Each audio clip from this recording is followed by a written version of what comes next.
झटका झटका झटका, और ये झटका किसी और पार्टी को नहीं बल्कि विश्व की सबसे बड़ी सबसे प्रसिद्ध पार्टी को जोरदार झटका पे झटका लग रहा है। दोस्तों देखिए ना, अभी नॉर्थ ईस्ट में 3 राज्यों में चुनाव हुआ है, जैसा कि आप सभी को पता है। वहां चुनाव हुए, चुनाव के रिजल्ट आए और उसके बाद भाजपा ने कितना कमाल किया, कितनी सीटें लाई हैं, उस चुनावी गणित को समझने की जरा आप कोशिश कीजिए कि नॉर्थ ईस्ट में क्या कमाल हुआ है भाजपा का, कैसे भाजपा वहां पर कोई खास कमाल नहीं कर पाई है। आप सबको पता है कि बीजेपी के तमाम बड़े नेता नॉर्थ ईस्ट में जाकर प्रचार प्रसार कर रहे थे। खुद प्रधानमंत्री ने कमान संभाला हुआ था। Amit Shah free gas cylinder की बातें कर रहे थे, वादा कर रहे थे। सब कुछ नॉर्थ ईस्ट में आजमाया गया, लेकिन त्रिपुरा छोड़कर अगर बात करें नागालैंड और मेघालय की, तो वहां कितना कमाल कर पाई है भाजपा, वो आपके सामने है। किस तरीके से नागालैंड में गठबंधन वाली सरकार भाजपा ने बनाई है। 60 सीटों वाले नागालैंड में भाजपा ने कितना कमाल किया पता है आपको? 60 सीटों वाले नागालैंड में भाजपा ने मात्र 12 सीटें जो है वहां पर दर्ज की है, 12 सीटें हासिल हुई है। वहीं मेघालय की बात करें तो 60 सीटों वाले मेघालय में बीजेपी ने 2 सीट लाई है और बाकी पर जमानत जब्त। बीजेपी ने वहां भी सरकार बनाई है, लेकिन गठबंधन के साथ 2 सीट लाकर एनपीपी सरकार के साथ गठबंधन बनाकर सरकार बनाई है। तो इन सीटों को देखकर आप ये अंदाजा लगा सकते हैं कि कितना पूर्वोत्तर में उत्तर दिया गया है, कितना कमाल किया है भाजपा ने। एक जगह पर 12 और एक जगह पर 2, लेकिन हमारी ये प्यारी गोदी मीडिया ने कैसे हेडलाइन बना दिया, कैसे हेडलाइन लगा लगा कर दिखाया कि पूर्वोत्तर ने दिया उत्तर। अब ठीक उसी तरीके से भाजपा को उन राज्यों में भी झटका मिल रहा है दोस्तों, जहां पर इस साल चुनाव होने जा रहे हैं। मैं बात कर रही हूं कर्नाटक की। कर्नाटक में भाजपा को झटके पर झटका लग रहा है। हालांकि कर्नाटक में बीजेपी की सरकार है, लेकिन उस सरकार को चुनने के लिए जनता अभी डिसाइड करेगी कि कौन सरकार बनेगा। यहां पर बीजेपी की होगी या कोई क्षेत्रीय पार्टी या कांग्रेस की होगी, ये तो वक्त आने पर पता चल जाएगा। लेकिन यहां पर फिलहाल भाजपा में बड़ा जो है भूचाल आया हुआ है, बड़ी तरीके की जो है यहां पर फेरबदल देखने को मिल रही है। वोमई सरकार और उसी वोमई सरकार के बड़े मंत्री ने भाजपा को छोड़ दिया है, भाजपा से इस्तीफा दे दिया है और इस्तीफा देकर बहुत बड़ा बयान भी दिया है। इस पूरे वीडियो में आपको बताऊंगी कि क्यों छोड़ा है भाजपा के बड़े कर्नाटक के मंत्री ने भाजपा को।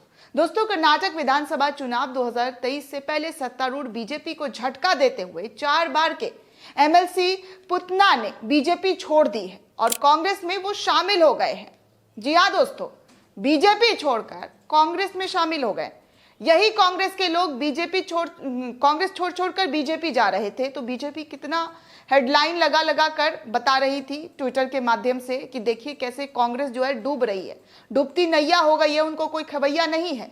लेकिन अब जो है जहां पर खुद बीजेपी की सरकार है और बीजेपी सरकार में 3 बार एमएलसी चुने गए पुतना ने बीजेपी को छोड़कर कांग्रेस का दामन थाम लिया है। राज्य के 2 मंत्रियों ने भी बीजेपी की गतिविधियों से खुद को दूर कर लिया है। प्रधानमंत्री के सामने कितने संकट के पहाड़ जो है वो सीधे से सामने आ गए हैं। इस घटनाक्रम ने बीजेपी को संकट में डाल दिया है। उनकी तकलीफें, उनका सोच, उनका विचार जो है चुनाव जीतने का, वो किस तरीके से अस्थिर हो गया है, अस्थिर। जी हाँ, वो साफ तौर पर नजर आ रहा है। पुतना बैंगलोर शिक्षक निर्वाचन क्षेत्र से विधान परिषद के लिए चुने गए थे। बीजेपी ने अभी तक उनका इस्तीफा स्वीकार नहीं किया है। बहरहाल कर्नाटक कांग्रेस के प्रभारी रणदीप सिंह सुरजेवाला, विपक्ष के नेता सिद्धरामैया और राज्य कांग्रेस प्रमुख डीके शिवकुमार ने यहां कांग्रेस मुख्यालय में पुतना का पार्टी में स्वागत कर लिया है। कांग्रेस में शामिल होने के बाद पुतना ने कहा है कि बीजेपी में स्थिति ऐसी थी कि वो कुछ नहीं कर पा रहे थे, वो कुछ नहीं कर पा रही थी। उन्होंने कहा कि मैं अपने एमएलसी पद से इस्तीफा दे दिया हूं और अपना इस्तीफा अध्यक्ष को भेज भी चुका हूं। राज्य में शिक्षकों की एक भी मांग बीजेपी सरकार में पूरी नहीं हुई। शिक्षकों ने 142 दिनों तक दिन रात विरोध किया, उनमें से 2 ने आत्महत्या तक कर ली, लेकिन बीजेपी सरकार ने, वोमई सरकार ने उनके बारे में सुध तक नहीं ली, उनके बारे में सोचा तक नहीं। सीएम बसवराज बोम्मई के साथ उनकी 30 से 40 बैठक बेकार हुई। पुतना ने आगे ये भी कहा कि मैंने अपने 20 साल के राजनीतिक करियर में ऐसा भ्रष्ट परिदृश्य कभी नहीं देखा है। मेरी अंतरात्मा मुझे बीजेपी में बने रहने के लिए अब चुभ रही है। सिद्धरामैया ने कहा कि पुतना का 4 साल का कार्यकाल अभी बाकी था, उसके बावजूद अपने पद से इस्तीफा दे दिया है। उन्होंने भाजपा की प्राथमिक सदस्यता से भी इस्तीफा दे दिया है। वो हिंदुत्व के उकसावे से तंग आ चुके हैं कि कैसे हिंदुत्व के नाम पर उस्कावा किया जाता है, लोगों को जो है मार पीट और किस तरीके से फसाद किया जाता है, तो इससे भी वो तंग आ चुके हैं। सुरजेवाला ने यह भी कहा कि 40% सरकार और इसकी युवा विरोधी, शिक्षक विरोधी नीतियों से घुटन महसूस कर रहे पुतना ने बीजेपी की सदस्यता से इस्तीफा दे दिया है। एमएलसी के रूप में उनका 4 साल का कार्यकाल बाकी है दोस्तों। कांग्रेस उनके साहसिक कदम की सराहना कर रही है। बीजेपी की उल्टी गिनती जारी है, इस तरीके की बातें कांग्रेस की तरफ से कहा जा रहा है। बीजेपी को यह झटका ऐसे समय में मिला है जब राज्य के मंत्री वी सोमन्ना और एमसी नारायण गौड़ा ने खुद को पार्टी की गतिविधियों से दूर कर लिया है। सूत्रों की माने तो ये दोनों भी कांग्रेस में शामिल होने के लिए तैयार बैठे हैं। पूर्व सीएम और कर्नाटक बीजेपी के वरिष्ठ नेता बीएस येदियुरप्पा ने जब ये बयान दिया कि मौजूदा तमाम विधायकों के टिकट कटेंगे, तो बीजेपी में भगदड़ की स्थिति बन गई है। और जिस तरीके से चीजें देखने को मिल रही है, बीजेपी को कर्नाटक से किस तरीके का झटका लगा है वो आपके सामने है। एक तरफ चुनाव है, दूसरी तरफ मोदी जी का वहां पर जनसभा है और तीसरी तरफ बीजेपी के ही लोग बीजेपी से किनारा करते हुए नजर आ रहे हैं।